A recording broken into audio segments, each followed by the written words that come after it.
She joins us live from Northport, Florida, where spring training right now is underway. I see a few of them on the field down there. Emily, is that the Braves down there behind you?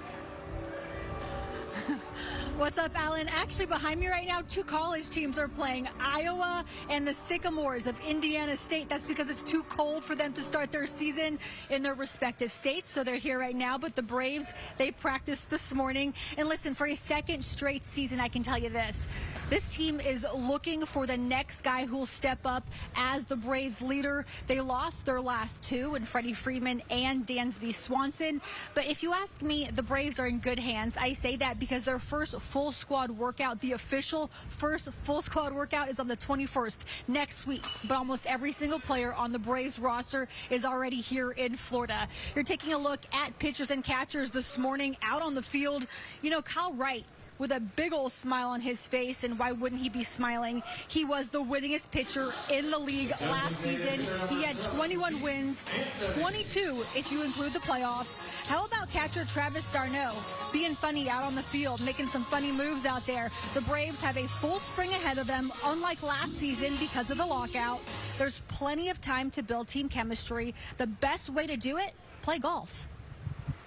See how everybody handles failure and throw a couple jabs here and there. It's virtually what it's like playing a game in season. And not only that, you get to spend more time together, you get to crack some more jokes and learn about each person more and more. And it's just a fun time. It's a fun time, especially if some days there's 16 of us out there and on the last hole, everybody's hanging around on the last hole and making fun of everybody's shot coming in, and it's a good time. I don't know what happened. I just never developed the golf skill.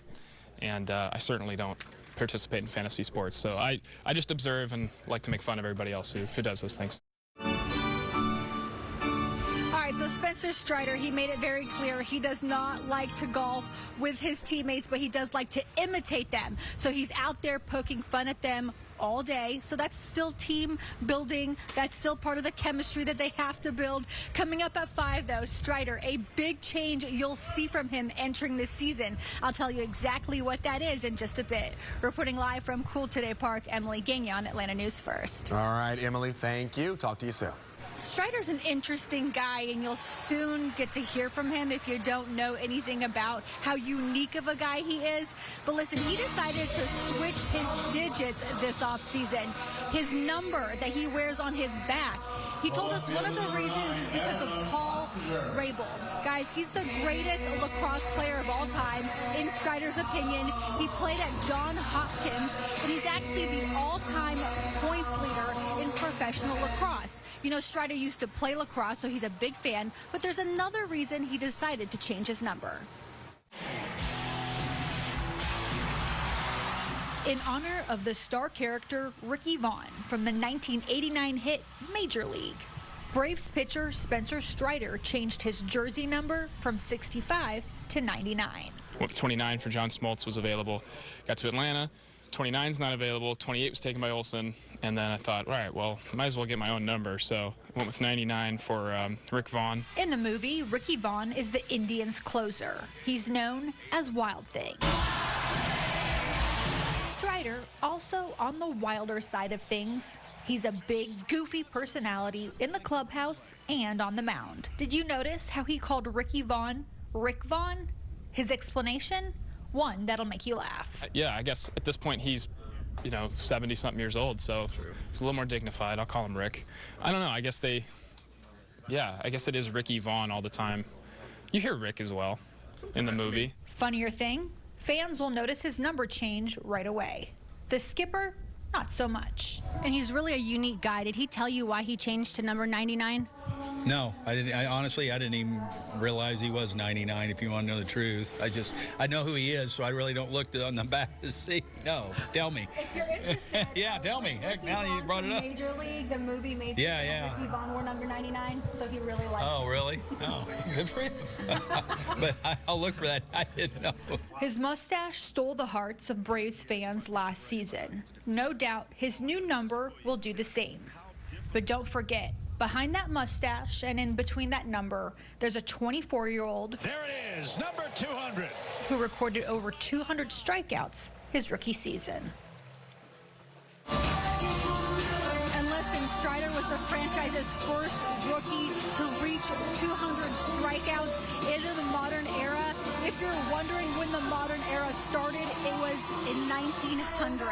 So this guy is making history for the Braves at a very young age, and he definitely plans to continue to do so in year 2. Reporting live from CoolToday Park, Emily Gagnon, Atlanta News First. All right, Emily, a lot of great things happening for the Braves this season. Thank you. You got to forget about last season. Everything starts anew now. Pitchers and catchers reported yesterday. Today was their first day of practice. And I can tell you this, vacation is over for players and manager Brian Snitker, who actually told us that he took a vacation with his wife to Hawaii this offseason. They went for 1 week, and he told us, he admitted this, it was the very first trip he's taken with his wife that wasn't work-related. An early exit from the 2022 playoffs will drive the Braves throughout spring training and into the regular season. Funny how expectations change when you start to win.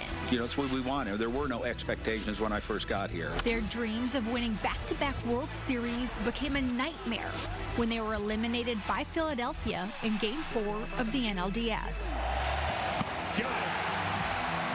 The Red Hot Phillies went on to win the National League.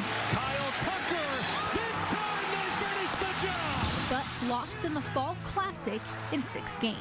Not much of a consolation prize since they're NL East rivals. Just know we could have kind of went a little deeper. I mean, just feel me for this season. This division is elite again for the 3rd year that I've been here.